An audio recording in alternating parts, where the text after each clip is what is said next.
મણિપુરમાં હજુ પણ હિંસાના અહેવાલો સામે આવી રહ્યા છે અને આવી અશાંતિની પરિસ્થિતિ વચ્ચે મુખ્યમંત્રી બિરેન સિંહનું પદ પણ હવે ખતરામાં આવી રહ્યું છે। જો કે એવી પણ અટકળો લગાવાઈ રહી છે કે પ્રદેશ નેતૃત્વમાં પણ ભારે ફેરફારો થઈ શકે છે, જેને લઈને ઘણા બધા રાજ્યોના ધારાસભ્યો દિલ્હી દોડી ગયા છે, પરંતુ મુખ્યમંત્રીએ આને માત્ર એક અફવા ગણાવી છે। નમસ્કાર, ટકાટક મીડિયામાં આપની સાથે હું છું જાનવી।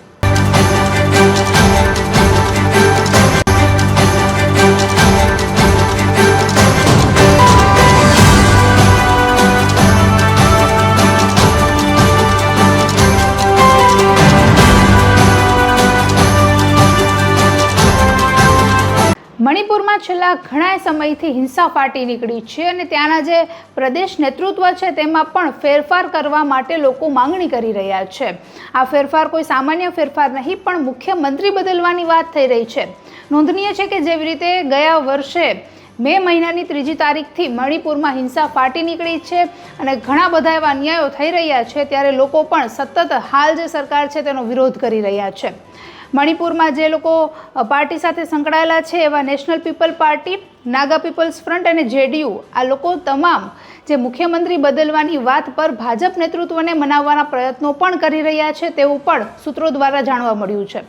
જો કે આ અંગે બિરેન સિંહે કોઈ પણ વાતને હજુ તથ્યતા આપી નથી। તેઓએ કહ્યું છે કે આ બધી માત્ર અફવાઓ છે। હાલ કે સરકારના જે ધારાસભ્યો છે તે દિલ્હી પહોંચી ગયા છે અને ત્યાં પણ જે ભાજપના મોવડી મંડળ છે તેની સાથે વાતચીત શરૂ થઈ રહી છે, પણ છતાં પણ બિરેન સિંહ તેને માત્ર અફવા ગણાવે છે। તો બીજી બાજુ તેઓએ એવું પણ કહ્યું કે હા, અમારા ધારાસભ્યો ગયા છે, પણ જે મણિપુરમાં જે જાતીય હિંસા થઈ રહી છે તેને લઈને વાતચીત કરવા માટે ગયા છે। નોંધનીય છે કે 2017માં બિરેન સિંહે મણિપુરના મુખ્યમંત્રીનું પદ સંભાળ્યું હતું।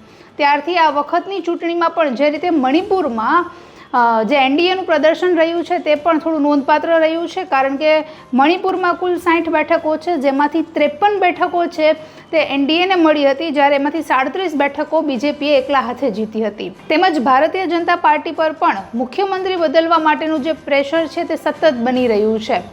નોંધનીય છે કે જ્યારથી લોકસભા ચૂંટણી પૂર્ણ થઈ, એનડીએની સરકાર રચી, ત્યારથી કોઈને કોઈ પાર્ટીને લઈને જે મનભેદ અને મતભેદ છે તે થતા આવ્યા છે। અગાઉ પણ જ્યારે લોકસભા અધ્યક્ષની ચૂંટણી કરવાની હતી, સ્પીકર માટેની પણ ચૂંટણીમાં જે એમના સહયોગી પાર્ટી છે તેમના નેતાઓના જે વિવાદિત નિવેદનો છે તે સામે આવ્યા હતા। પક્ષમાં બધાને સમાન તકો મળવી જોઈએ ને વગેરે વગેરેને લઈને હંમેશાના માટે હવે એનડીએ ચર્ચામાં રહેતી હોય છે। ત્યારે આ જે મુખ્યમંત્રી બદલવાની વાત છે, મણિપુરમાં જે રીતે હિંસા છેલ્લા 1 વર્ષથી ફાટી નીકળી છે તેનો હવે damage control Bharatiya Janata party કઈ રીતે કરશે તે જોવું ખૂબ મહત્વનું રહેશે। નમસ્કાર।